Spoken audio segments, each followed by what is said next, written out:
اللہ اللہ اللہ اللہ۔ تمام تعریفیں، حمد اور ثنا اللہ تبارک و تعالی کے لیے۔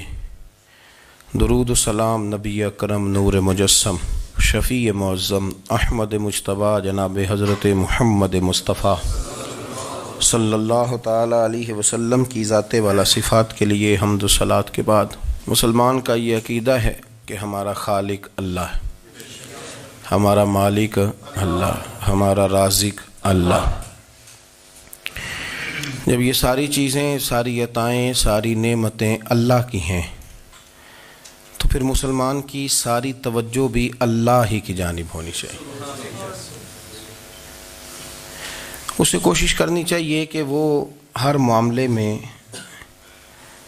ہر مسئلے میں، ہر پریشانی میں اپنی توجہ اپنے رب کریم کی جانب مبذول رکھے۔ انسان جب اپنے علم پر بھروسہ کرنے لگتا ہے یا اپنی عقل پر بھروسہ کرنے لگتا ہے یا اپنے تعلقات پر بھروسہ کرنے لگتا ہے یا اپنی دولت پر، مال پر، صحت پر، تو ایک بہت بڑے دھوکے کا شکار ہو جاتا ہے۔ اور انسان جب انسانوں پر بھروسہ کرنے لگتا ہے تو پھر اللہ تعالیٰ اسے بعض اوقات انسانوں کے سپرد کر دیتا ہے، انسانوں کے سپرد۔ اور بہت سارے ایسے لوگ بھی ہوتے ہیں جو رب کریم کو بھولتے ہیں اور وہ اپنی ساری توجہ انسانوں کی طرف، دنیا کی طرف، دنیا داروں کی طرف کر لیتے ہیں، تو اللہ تعالیٰ فرماتا ہے پھر میں انہیں یہ سزا دیتا ہوں کہ وہ مجھے بھولنے نکلے تھے تو میں نے انہیں ان کا اپنا آپ بھی بھلا دیا، اپنا آپ بھی۔ سورہ حشر کو دیکھیے گا، فرمایا وَلَا تَكُونُوا كَالَّذِينَ نَسُوا اللَّهَ فَأَنسَاهُمْ أَنفُسَهُمْ۔ ان لوگوں کی طرح نہ ہو جانا جنہوں نے اللہ کو بھلا دیا تو اللہ نے پھر انہیں ان کا اپنا آپ بھی بھلا دیا، انہیں اپنی بھی ہوش نہیں رہی۔ وہ ایسے مسائل میں گھر گئے، وہ ایسی آزمائشوں میں الجھ گئے، وہ ایسی دنیا داری کے اندر الجھے کہ انہیں اپنا بھی پتہ نہ چلا۔ اب تو ڈھونڈتا پھرتا ہوں اے اقبال اپنے ہی آپ کو، اب تو ڈھونڈتا پھرتا ہوں اے اقبال اپنے آپ کو، آپ ہی گویا مسافر، آپ ہی منزل ہوں میں۔ جب انسان خدا فراموش ہوتا ہے تو خود فراموش ہو جاتا ہے۔ ہمارا بڑے زمانے سے تکیہ ہے، کبھی امریکہ پر، کبھی یورپ پر، کبھی برطانیہ پر، کبھی مالداروں پر، کبھی اسلحے والوں پر۔ اس کا نقصان یہ ہوا کہ اپنا کوئی وجود نہیں رہا، اپنا کوئی نظریہ نہیں رہا، اپنی کوئی سوچ نہیں رہی۔ ایسے محسوس ہوتا ہے کہ کوئی منشور نہیں، کوئی دستور نہیں، لگام منہ میں ہے اور اس کا سرا کسی کے ہاتھ میں ہے، وہ جدھر چاہتا ہے ہمیں گھما لیتا ہے۔ اللہ فرماتے ہیں یوں نہ ہو جانا کہ تم رب کو بھلا دو اور پھر تمہیں اپنا آپ بھی بھول جائے۔ اولئک ھم الفاسقون، فرمایا یہ وہ لوگ ہیں جو نافرمان ہیں اللہ کے، یہ نافرمان ہے۔ جب یہ نظریہ بن گیا، جب یہ ذہن بن گیا کہ پیدا اللہ نے کیا ہے، دینا اللہ نے ہے، عطا کرنے والا اللہ ہے، نوازنے والا اللہ ہے، تو پھر ساری توجہ دنیا داروں کی طرف رکھنا، میں اللہ والوں کی طرف توجہ رکھنے کا قائل ہوں، میں وہ سمجھتا ہوں، ہم اس چیز کے قائل ہیں، لیکن وہ بھی کوئی آستانہ ہے کہ جہاں حق مرشد کا نعرہ تو بڑا لگے پر رب کا نام ہی نہ سننے کو ملے۔ یہ بھی کوئی بات ہوئی کہ جہاں یہ تو نعرہ زور سے لگے کہ جیوے جیوے مرشد جیوے، لیکن استغفار کا درس ہی نہ ملے۔ جہاں ہر وقت یہ بتایا جائے کہ یہاں آ گئے تو بچ گئے، کیسے بچیں گے؟ میرے رسول پاک علیہ السلام کا دروازہ سب سے بڑا دروازہ ہے، حضور کا دروازہ سب سے بڑا دروازہ ہے، لیکن میرے دوستو یاد رکھنا، نبی پاک علیہ السلام نے بھی لوگوں کو جب رستہ دکھایا ہے تو رب کریم کا رستہ دکھایا ہے، اللہ کا رستہ دکھایا، اللہ کریم کا رستہ دکھایا، لوگوں کو رب کی طرف توجہ کرائی۔ میرے رسول کریم سید عالم صلی اللہ تعالی علیہ وسلم نے لوگوں کی اللہ کی جانب توجہ کرائی اور لوگوں سے یہ کہا کہ وہ اپنے رب کریم کی جانب اپنا ذہن رکھیں، اپنی توجہ اپنے اللہ کی جانب مبذول کریں۔ میری بات کو اچھے طریقے سے سمجھیے گا، علم اللہ تبارک و تعالیٰ عطا کرتا ہے، تو اسے اللہ کی عطا ہی سمجھنا چاہیے۔ کچھ لوگوں کے پاس علم ہوتا ہے پر علم نافع نہیں ہوتا، وہ ٹامک ٹونیاں مارتے رہتے ہیں ساری زندگی۔ علم کو اللہ کی عطا سمجھیں، اپنی عقل پر، اپنے شعور پر زیادہ بھروسہ نہ سمجھیں، نظر اللہ پہ رکھیں۔ حضرت مولا علی شیر خدا کرم اللہ تعالی وجہہ الکریم سے کسی نے پوچھا تھا بڑا عالم کون ہوتا ہے؟ ہمارے ہاں تو اب وہ والے عالم پائے جاتے ہیں نا، اللہ ماشاءاللہ، جو ممبر پہ بیٹھتے ہیں تو دعوے ہی دعوے، ممبر پہ بیٹھتے ہیں تو دعوے ہی دعوے، اس طرح کے عالم ہمارے ہاں پائے جاتے ہیں۔ وہ ہر بات میں دعویٰ کرتے ہیں، میں یہ کر دوں گا، میں وہ کر دوں گا۔ یہ مزاج علماء کا نہیں۔ حضرت علی المرتضیٰ سے کسی نے پوچھا بڑا عالم کون ہوتا ہے؟ فرمایا بڑا عالم وہ ہوتا ہے کہ جسے مسئلے کا پتہ نہ ہو تو وہ کہہ دے مجھے نہیں پتہ، میں پتہ کر کے بتاؤں گا، غلط بات بیان نہ کرے۔ امام مالک سے کسی نے کوئی مسئلہ پوچھا تو آپ فرمانے لگے مجھے اس سوال کا جواب نہیں آتا، ہمارے بزرگ سمجھاتے کیا ہیں؟ وہ کہنے لگا آپ اتنے بڑے امام ہیں تو اس سوال کا جواب نہیں آتا۔ آپ فرمانے لگے اگر مجھے ہر سوال کا جواب آتا پھر تو میں خدا ہوتا، مجھے ہر سوال کا جواب نہیں آتا، مجھے تو اتنا آتا ہے جتنا میرے رب نے مجھے عطا کر دیا ہے۔ اپنی نظر اللہ پہ رکھیں، نکل آئیں اس معمے سے باہر کہ میں کوئی بلا ہوں، مجھے بڑا پتہ ہے، میرے پاس 6 ڈگریاں ہیں، مجھے 10 جگہ پہ تدریس کا شغف حاصل ہے، اس سے نکلیں باہر۔ قرآن مجید دیکھیے گا، اللہ تعالیٰ نے ارادہ قدرت فرمایا کہ میں حضرت آدم کو بناؤں گا، پھر بنانے کے بعد فرمایا فرشتوں سجدہ کرو آدم کو، سب نے سجدہ کیا الا ابلیس ابا واستکبر وکان من الکافرین، سب نے سجدہ کیا سوائے ابلیس کے، اس نے انکار بھی کیا، تکبر بھی کیا اور کافروں میں سے ہو گیا۔ تو یہ جب اللہ تعالیٰ نے سجدہ کرایا تو کیسے کرایا؟ اللہ تبارک و تعالیٰ نے نا حضرت آدم کو علم سکھایا خود، وعلم آدم الاسماء کلہا، خود اللہ فرماتے ہیں کہ میں نے جناب آدم علیہ السلام کو تمام اشیاء کے نام سکھائے، سب اشیاء کے نام سکھائے۔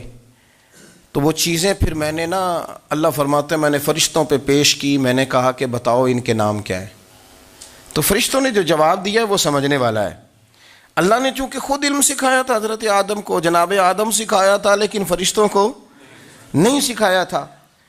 تو اللہ کریم نے فرمایا فرشتوں اب یہ بتاؤ ان چیزوں کے نام کیا ہیں؟ تو فرشتے کیا کہتے ہیں؟ فرشتے عرض کرتے ہیں قالوا سبحانک لا علم لنا۔ آپ کبھی یقین کریں اس چیز کی لذت لیں تو مزہ آ جائے۔ کہا قالوا سبحانک، کہنے لگے تو پاک ہے، قالوا سبحانک، کہنے لگے تو، بھئی آدم علیہ السلام کو نام سکھا لیے، پھر فرشتوں کے سامنے وہ چیزیں پیش کر کے کہا ان چیزوں کے نام بتاؤ، تو فرشتے کیا کہتے ہیں؟ کہتے ہیں قالوا سبحانک، تو پاک ہے، لا علم لنا، ہمارے پاس کوئی علم نہیں، الا ما علمتنا، ہمیں تو اتنا پتہ ہے جتنا تو نے ہمیں سکھا دیا ہے، ہمیں تو اتنا پتہ ہے جتنا تو نے ہمیں، لا علم لنا، ہمارے پاس کوئی علم نہیں ہے، اتنا ہی پتہ ہے جتنا تو نے ہمیں سکھا دیا ہے، اس سے زیادہ ہمارے پاس علم۔ اور یہ کیوں تو نے ہمیں جتنا سکھایا اتنا پتہ ہے؟ فرشتے یہ نہیں کہتے یا اللہ تو زیادہ سکھا، آدم کو دیا تو ہمیں بھی دے، یہ نہیں فرمایا، فرمایا انکا انت العلیم الحکیم، اے اللہ تو علم والا بھی ہے اور حکمت والا بھی ہے، تجھے پتہ ہے کس کو کتنا دینا ہے، جتنا تو نے مناسب سمجھا جناب آدم کو دیا، اور جتنا تو نے بہتر سمجھا وہ تو نے ہمیں عطا فرمایا۔ تو اگر آپ کے پاس علم ہے، کہیں نالج ہے، تو اس کو اللہ کی عطا سمجھیں۔ ہمارے ہاں بہت سارے لوگ بن کے بیٹھ جاتے ہیں، میں اکثر کہتا ہوں کہ پھر وہ دعوے کرتے ہیں میرے علاقے والے جاہل ہیں، میرے شہر والے جاہل ہیں، میرے خاندان والے پڑھے نہیں۔ یہ آپ کا دعویٰ ہے، یہ آپ کو خراب کر دے گا۔ ہم نے بہت سارے ایسے لوگ دیکھے جو بہت بڑے عالم تھے، لیکن اللہ جب لینے پہ آیا تو عقل ہی لے گیا، شعور ہی چلا گیا، حافظے ختم ہو گئے۔ آپ دیکھتے ہیں بڑھاپے میں کچھ لوگ ایسے ہوتے ہیں کہ جن کو یہ بھی یاد نہیں رہتا کہ میرا نام کیا ہے، میں کہاں ہوں، مجھے کدھر جانا ہے۔ تو اس وقت سے اللہ کی پناہ مانگیں اور اپنی نظر اپنے رب کریم کی جانب رکھیں، اللہ کی جانب اپنی نظر کو مبذول رکھیں۔ دوسری بات، علم کے بعد ایک چیز آتی ہے جس کا نام ہے ہدایت،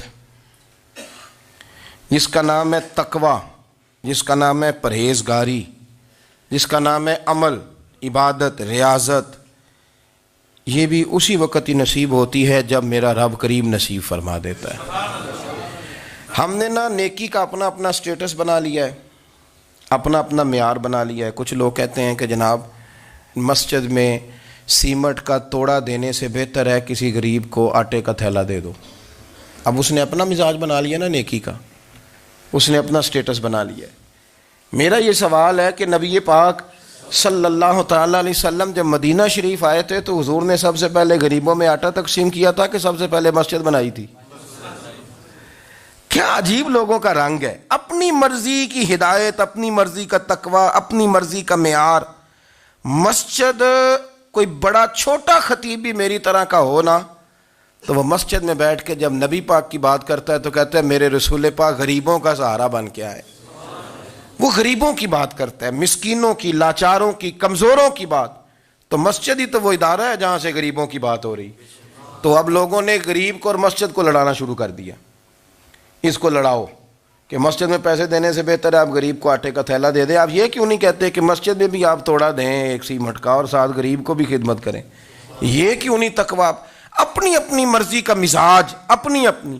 کچھ لوگ کہتے ہیں چھوڑو جی، ساری زندگی انسان نماز پڑھتا رہے اور پھر گالیاں بھی دیتا رہے، بندہ داڑھی بھی رکھ لے اور جھوٹ بولنا بھی نہ چھوڑے۔ تو یہ آپ نے اپنے پاس سے تقوی کا معیار بنایا ہے۔ گالی دینے کا گناہ ہے اور داڑھی رکھنے کا ثواب ہے۔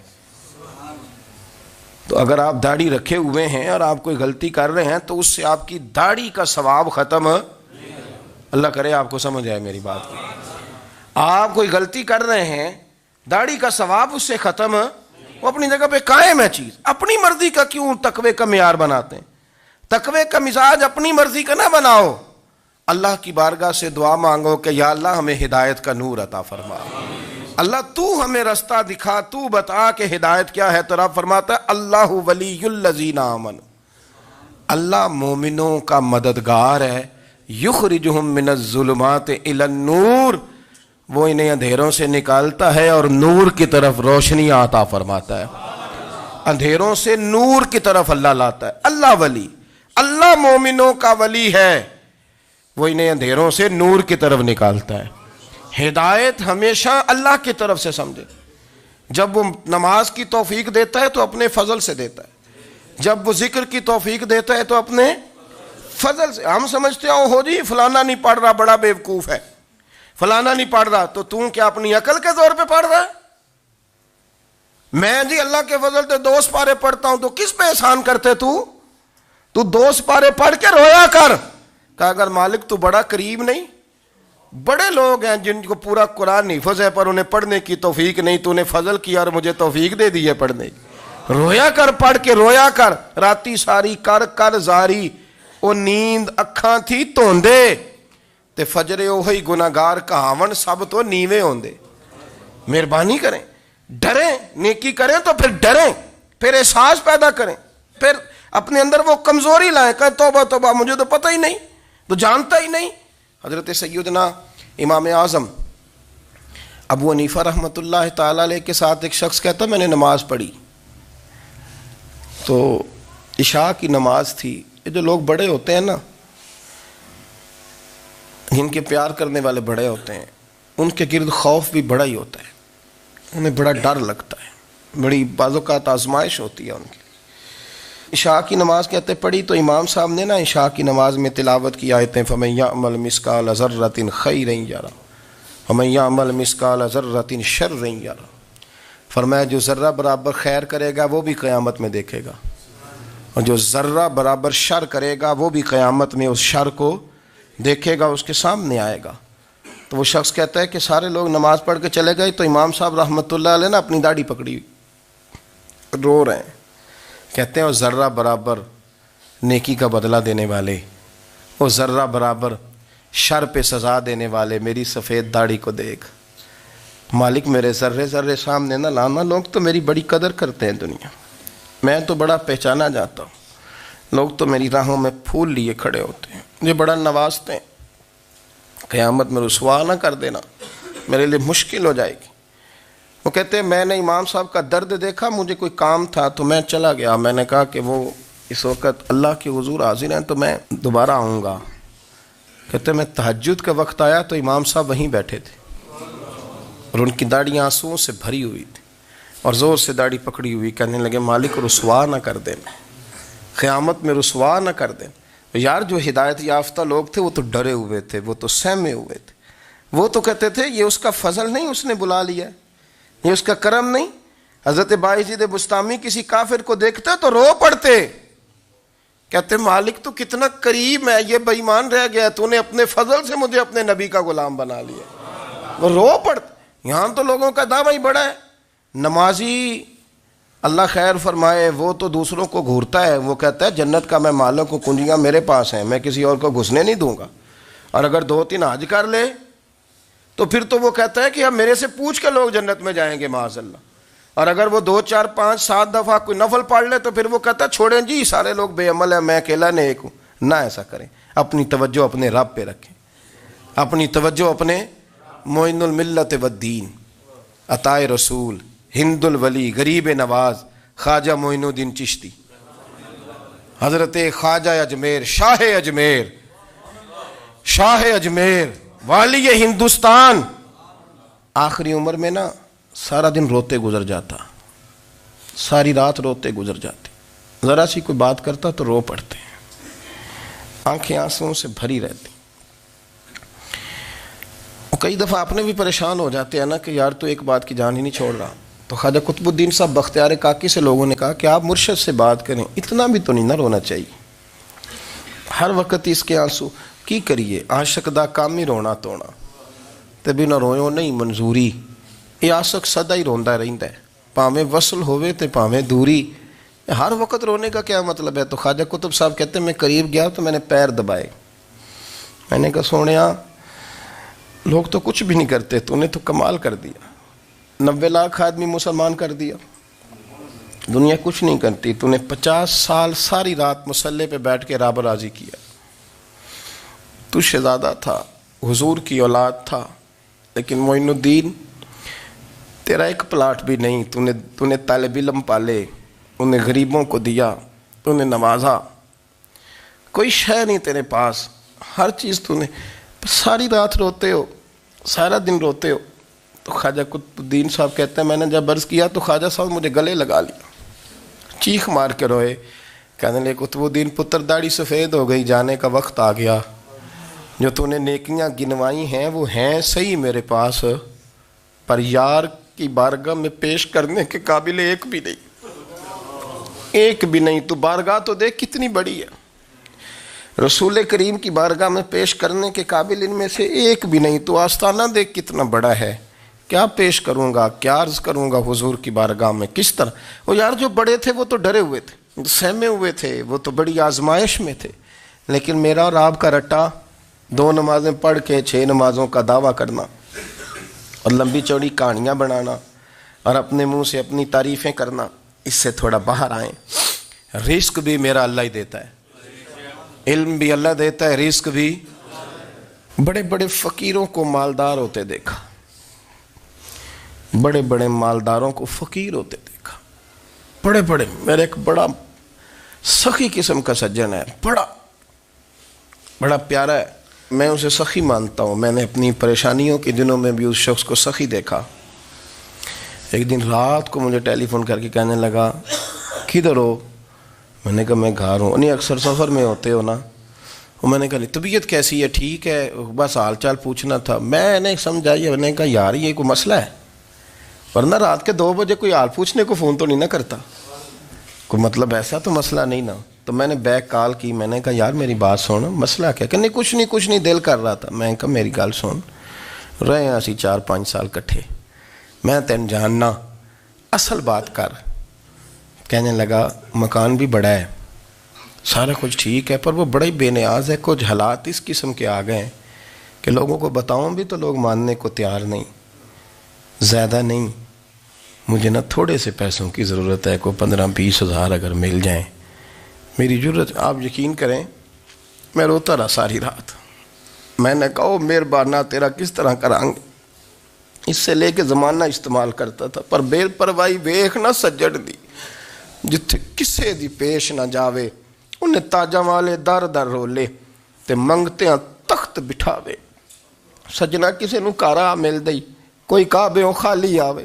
واللہ خیر الرازقین، وقت تو دائیں بائیں نہ جا، رزق تو تجھے میں دوں گا، میں ہوں بہتر رزق دینے والا. بڑے بڑے بادشاہ، بڑے بڑے شہنشاہ، بڑے بڑے لوگ، ہاتھوں میں کاسے، فقیریاں. ام ربیعہ کہا کرتی تھیں، بڑی نیک اور صالح خاتون تھیں. وہ کہتی ہیں کہ میں نا بڑے امیر آدمی کی بیوی تھی، اپنے شوہر کے ساتھ چھت پہ بیٹھی تھی تو نیچے فقیر مانگنے والا آیا. اس نے بڑے درد سے صدا کی تو میں نے اپنے شوہر سے کہا کچھ دے دیں. کہا دفع کر، ان لوگوں نے دھندا بنایا ہوا ہے. کہتی میں میکے سے بھی بڑا مال لے کے آئی تھی، میرے ماں باپ بڑے امیر تھے تو میں نے نا چوری اپنے خامہ سے نظر بچا کے باتھ روم جانے کے بہانے گئی اور نیچے جا کے 5 دینار میں نے اس فقیر کی ہتھیلی پہ رکھے. کہتے اس نے 5 دینار دیکھے، پھر میری طرف دیکھا تو میں نے اس کی آنکھوں میں آنسو چمکتے دیکھے. کہنے لگے بی بی رب تیرا بھلا کرے، میں 3 دنوں کا بھوکا ہوں. کہ وہ چلا گیا. میں گھر آ گئی، جب باہر آئی تو میرا شوہر کہنے لگا تو اتنی اب اتنی تو تیز ہو گئی ہے اور تو اتنی خود مختار ہو گئی ہے، میرے بغیر پوچھے مال خرچ کرے گی، جا تجھے 3 طلاقیں. کہتی میں بالدار اور وزادار باپ کی بیٹی تھی، طلاق لے کے گھر آئی تو میرا باپ ٹوٹ گیا، چارپائی پہ چلا گیا. اوہو یہ کیا بن گیا. کہتی بڑی تکلیف رہی. 1-2 سال کے بعد میرے ابا نے میری شادی کر دی. اب جس شوہر کے پاس گئی وہ بڑا نیک تھا، پرہیزگار تھا، اللہ نے بہترین صلہ دیا. کہتی چھت پہ بیٹھی تھی، دروازے پہ فقیر آیا تو میں نے شوہر سے کہا کچھ دے دوں. کہنے لگا 5 نہ دینا، 15 دینا، 20 دینا، میں فقیر ہوں، میں نے فقر سے دولت دیکھی ہے، اسے خالی نہ لوٹانا. کہتی ہے کہ میں نیچے گئی اور جب میں نے اس کی طرف دینار بڑھائے تو میری چیخ نکلی، پیسے پھینک کے میں بے ہوش ہو کے گری. میرا شوہر نے آ کے اٹھایا، اندر لے گیا، پانی منہ پہ چھڑکا. کہنے لگا تجھے کیا ہوا؟ کہنے لگی یہ جو مانگنے آیا یہ میرا پہلا شوہر تھا، وہی تھا جو کہتا تھا کہ تو 5 دینار دے آئیے، جا تجھے 3 طلاقیں. پڑھو نا حدیث پاک. میرے نبی پاک علیہ السلام نے فرمایا ایک بندہ گنجا تھا. گنجا کوئی ترتیب آگے پیچھے ہو جائے تو مفہوم کے لحاظ سے، لیکن میں مفہوم اس کا واضح کرتا ہوں. ایک گنجا تھا، کوئی شے نہیں تھی، سر پہ بال بھی نہیں تھے، رویا کرتا تھا. اللہ تعالیٰ نے فرشتے کو بھیجا، تجھے کیا چاہیے؟ تو کہنے لگا بال آ جائیں اور تھوڑا مال آ جائے.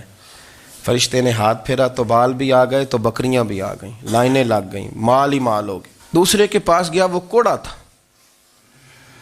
اس کو جا کے کہا کیا چاہیے؟ کہنے لگا شفا ہو جائے اور کچھ اللہ تعالیٰ آسانی کر دے. شفا بھی ہو گئی، گائیں بھی دے دی، بھینسیں بھی دے دی، مال ہی مال ہو گئے.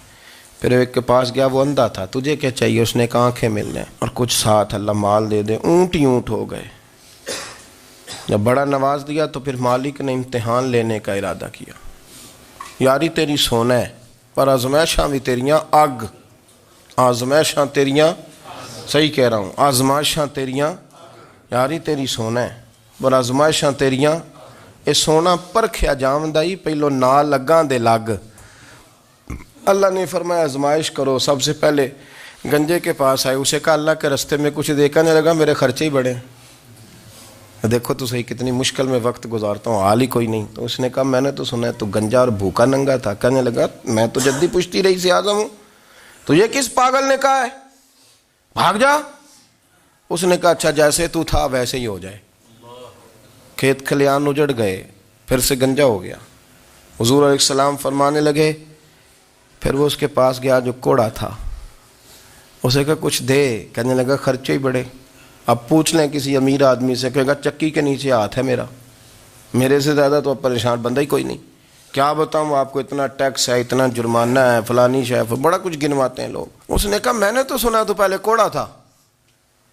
اس نے کہا جا دوڑ جا، میں تو رئیس اعظم ہوں، دادا بھی پردادا بھی اور ساری نسل ہی.